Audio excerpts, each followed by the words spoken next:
Kia ora, ko Lucy Lindsay tōkong ho. Warm welcome to you to the Design for Online Learning, Strengthening Collaboration and Community Building. I'm going to be introducing our presenters shortly, but I'll first begin with karakia. Is that the... And you're welcome to unmute and join with me. So tuia ki runga, tuia ki raro, tuia ki roto, tuia ki waho, ka rongo te po, ka rongo te ao, uie taikie. And I'd like to introduce our presenters that we've got today. We've got Angela, and I'd like to ask you each just to kind of wave when we say your names as well. Angela, who teaches at South Westland Area School and teaches Level 3 Psychology online. Marina, who teaches at Rangiora New Life School and teaches Level 3 Economics online.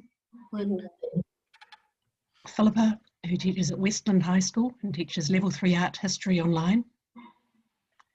And Sukim, who teaches at Logan Park High School and teaches Korean Studies online from beginners up to Level 3.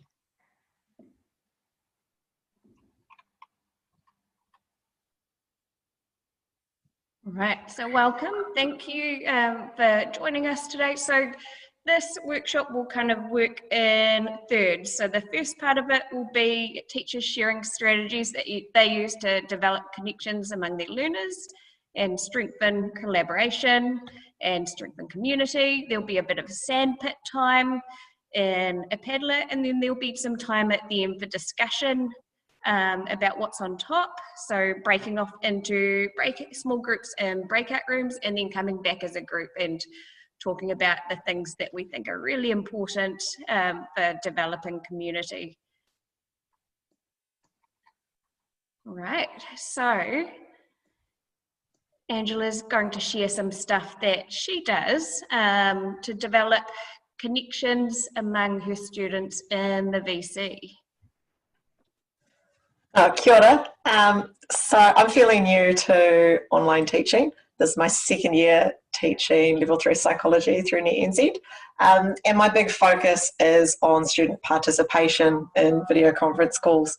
I think there's nothing worse than a kid that sits there and doesn't do anything the whole lesson. So that's my personal battle. And my kids very quickly figure out that with me, they are going to speak and share their thoughts every single lesson. By the end of the year, they get pretty chatty and it's hard to stop them talking. So, yeah. Things that have worked well for me, I send an agenda out for every meeting that I do with a rough breakdown of what I'm going to do each lesson. Still leaves a lot of room for tangents, which we do a lot. You know, if a kid says something and it's not on the agenda, we still roll with it. That I want to encourage that, actually. But I always start every lesson with an opener, which is usually a quick catch-up question, just something a little bit silly. You know, what was your favourite pet growing up? What is your strongest memory? Something that you can tie into psychology or whatever topic you're teaching, but it doesn't always have to be. My favourite is, what is your favourite type of insect? Because the kids always have to think really hard. They hate bugs in general. As my kids get more confident, I like to have them run the opening of the session.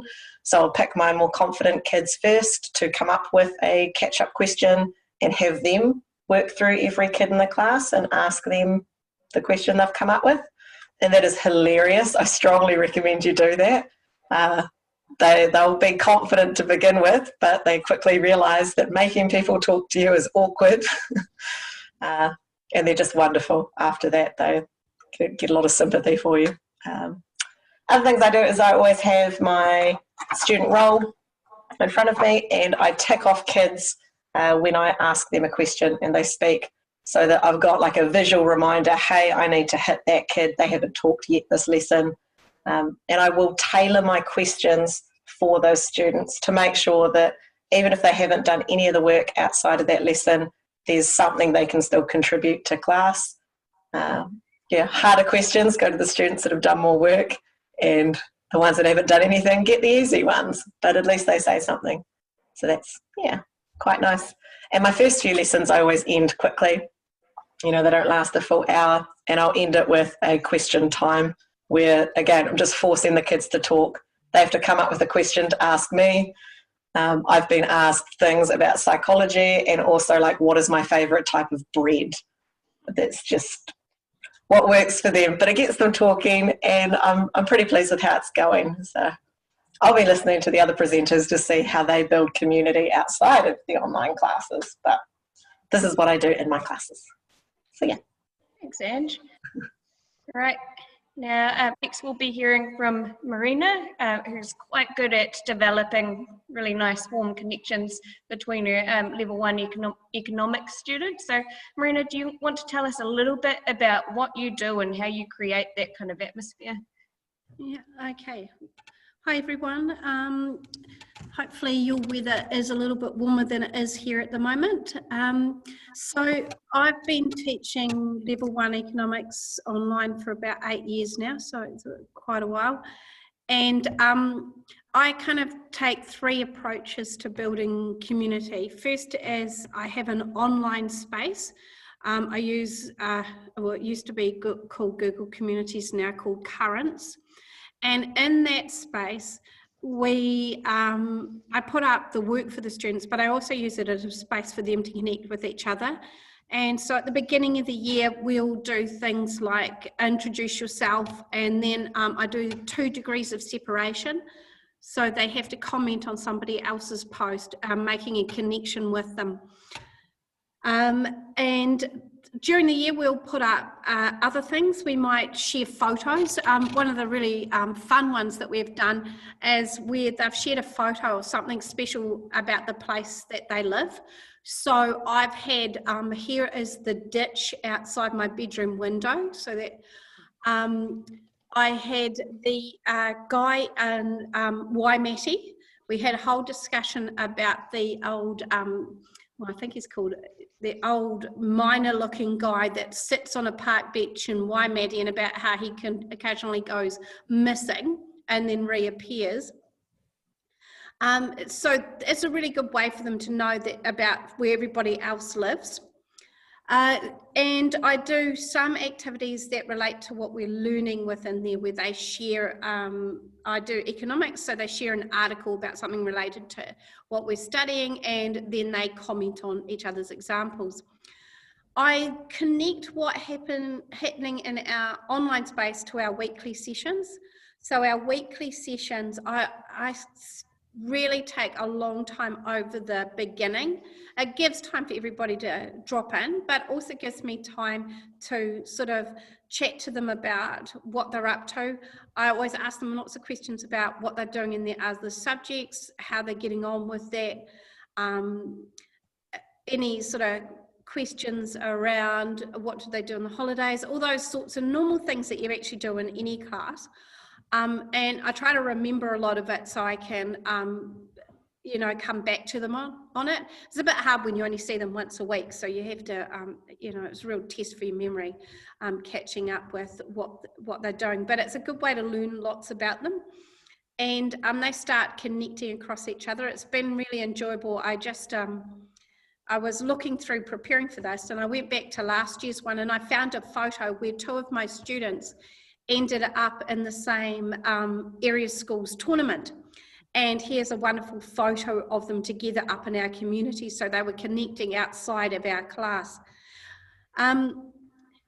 And I also I always talk a lot about community. So, and then we build that into the way that we do our learning together. So we'll use a lot of Padlets and, as I said before, our online space for them to share ideas, comment, and build their knowledge together. I know Philip is going to talk to you a little bit more about this concept of knowledge building.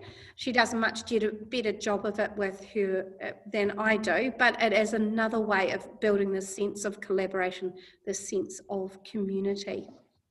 And that's me. Thank you, Marina. Okay, so a little bit of background about my class. I teach level 3 art history, and the pedagogy underpinning it is knowledge building communities, as Marina said. So there's more info in the speaker's notes. We'll share the slides with you after this workshop if you're interested in finding out more about that.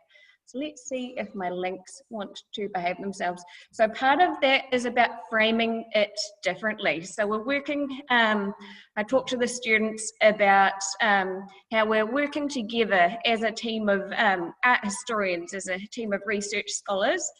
So things are done a little bit differently. It's all about the students inquiring together into really grunty ideas in art history. And putting their ideas out there and taking risks, and generally working as a team. Yeah, so working as a team rather than individuals competing against each other for grades. Yeah, and so framing things differently. So I talked to the students about how they're curators of ideas, and I'm a thinking coach rather than teachers and students. So there's a real emphasis on students participating and being involved and exploring each other's points of view. Yeah, so student agency's a big part of that. So at the start of the year, we'll actually negotiate. So what do we need for a good learning environment if we're going to work together as a research team? So students are contributing even at that stage.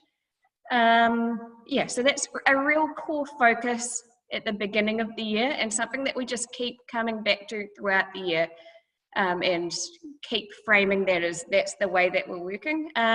So part of that is creating a really safe space to share. So a lot of effort goes into developing a space at the start of the year where students feel really connected to each other and actually safe to share ideas and test ideas out.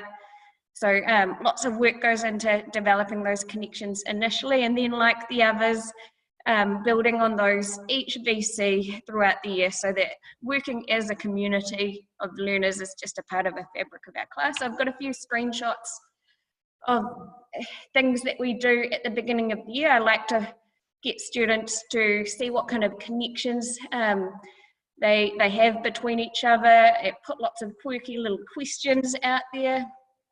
Like where if you could travel anywhere in time, where would you go to, and would you want to visit or stay, and who would you want to meet? So things like that, just to get the kids kind of really comfortable talking to each other and working with each other. And from that, we can leverage exploring some chunkier ideas in history and doing that whole group inquiry thing. Now I'm going to stop screen sharing, and Sue Kim's going to screen share. She's got a few things to share about how she develops connections and community in and across your learners. Cool.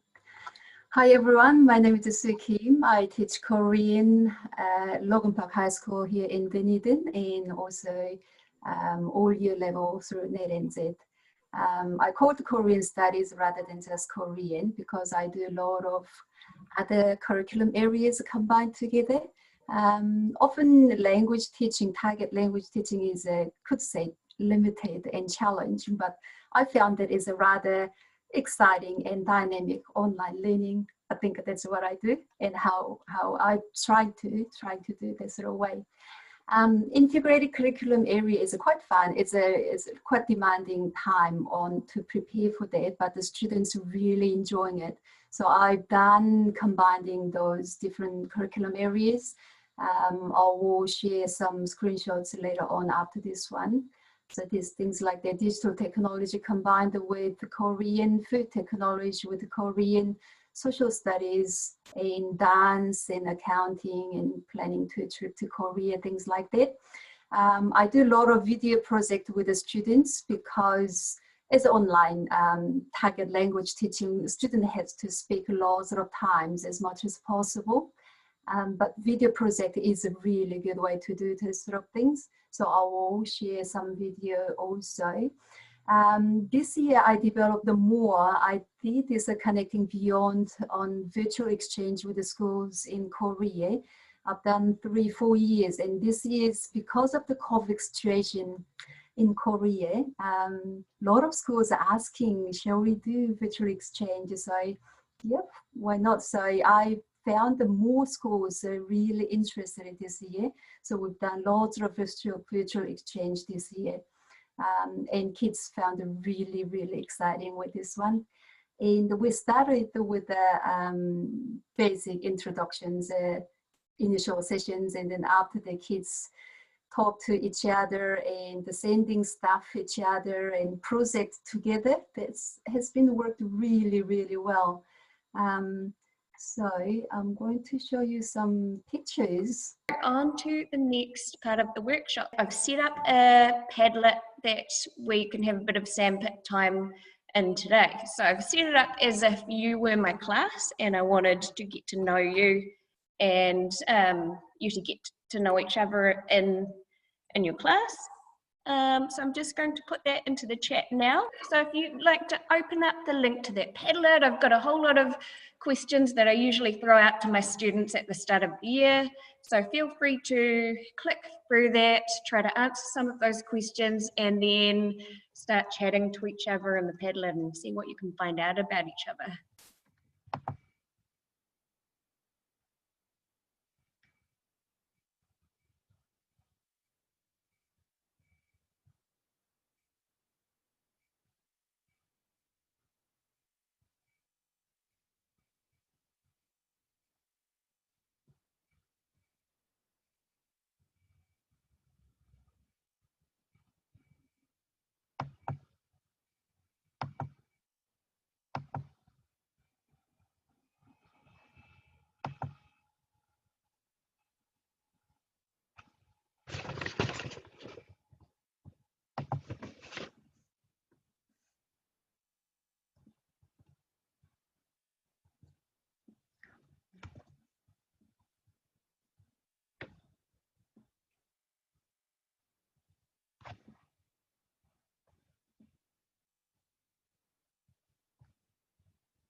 We'd pause the recording for breakout rooms and didn't turn the recording back on straight away. So to summarise what was shared back from the breakout rooms, one group talked about how sometimes it was difficult when there was a group of students at a particular school that it threw off the balance of the community. The challenges around that. Strategies were shared around how to counteract that, talking to students as individuals, making sure that everyone's got a chance to share and setting those expectations. We also talked about ways that we could encourage participation with some of those shyer students, and make sure that everyone's getting a right to speak, and that everyone knows that they're expected to that. And coming back to those expectations, setting the culture and setting the expectations of this is an online class, this is how we work, and modelling that with the use of having the webcam on, regularly checking in at the beginning of a video conference with everyone, and just setting up the culture of this is how we do things here. In another breakout room, people talked about how they really wish that there were more tools available, digital tools to help support online community. I mean, a tool is just a tool, and ultimately it's about the pedagogy, but sometimes the tools do help, don't they?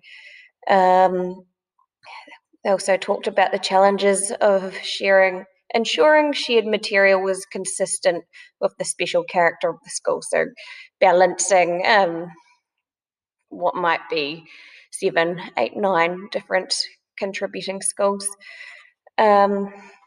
Teachers in this group loved using Padlet as a pedagogical tool for different things, like as a sounding board, collaborative brainstorms, information sharing. And then a teacher threw a question or problem of practice out there to the group to discuss a little bit further. The problem of establishing a sense of belonging and connections to begin with. So we had a really rich discussion about that, and the video will come back in towards the start of that. It's just that when they're part of our school, we kind of know all that stuff already about them, so we know where they come from, we know what their interests are, we know, their brothers, their sisters, we know lots about them. So I always take a little bit of time at the very beginning to make sure that I do learn little things about them, even as much as having a wee list next to me. And I'll ask them questions, or we'll have conversations about, did they do sport on the weekend? Like today, one of my girls from Hiranui, she said, I brought a car. So I always go in a little bit further. So I always make sure I don't worry too much about my lessons sometimes. Sometimes I spend quite a lot of time having conversations with them about what they're doing. And I hope that kind of builds a sense of belonging. I think it's just doing exactly what we're doing face-to-face connection with kids. It's just that we do it in a concentrated hour. So sometimes I forego some of my lesson, especially at the beginning of the year, beginning of term, to build them that sense of belonging back up, sort of those connections. And I always tell them stuff about me. They're probably bored with me, but I always make sure that I'm a real person to them as well. So I share stuff about what I like and what I do as well. Yeah, and something that I try to do with my class, actually at the start of every lesson, we'll catch up with each other as people, what's happening in our world. So I call it a good thing, an interesting thing, or a tricky thing, and I find out all kinds of things about my students, like they've just won an art prize, or they dressed up as this character for book week, or just lots of little things that help to foster those connections. And I'm the same. One thing I do at the start is I get just a Google form that they fill out, talking about their sports, their interests, hobbies, and sort of why they've taken the course. But then I try and make connections for them. So, always around the school formal time, we sort of share photos or talk about their dresses or whatever. And it sounds really silly, but it's that sort of thing, because then they say, oh, well, I'm going to that formal, or if we talk about that overtly out in front of each other, whereas they don't necessarily make a link, and like Marina says, if you can, my one thing is if I'm ever in their town or near their place, I'll try and make a time to catch up, because that personal, actual real meeting of them, particularly if they're really struggling with being engaged and sort of being in the online space, I found it's worth the hour to go out of your way to go and have a cup of coffee or meet them at their school or something, just so that they can see you as a real person, but more importantly, you can just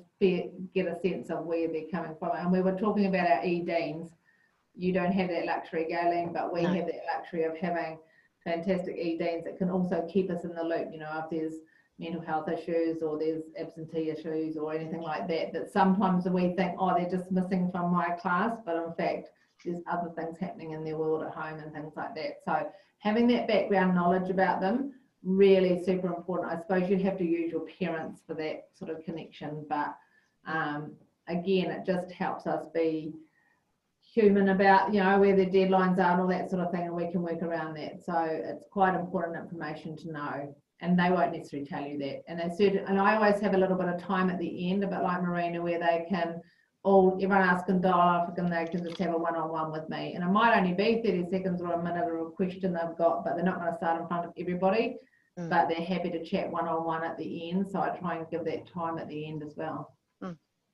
Yeah, I was just thinking that of having multiple channels, whether it was a chat at the end or people that might send you something in the chat, even if they hadn't spoken in the audio, perhaps at the start of a session when they're kind of getting to know you and getting comfortable in the session, and providing using the breakout rooms as opportunities for small groups where people can connect. Yeah. I think we all doing similar way, isn't it? I do like a Marina at the beginning, just catching up. What did you do last weekend, kind of things. I spent quite a bit of time on that, just building relationship, which is part of the belongings, isn't it? And at the end also, if I think it's needed to chat a little bit more, ask them stay behind and have a just chat. And also I use weekly learning material. I added on letter from Miss Kim, and I just talk about just a normal, just person things, you know, I'm a real person kind of things.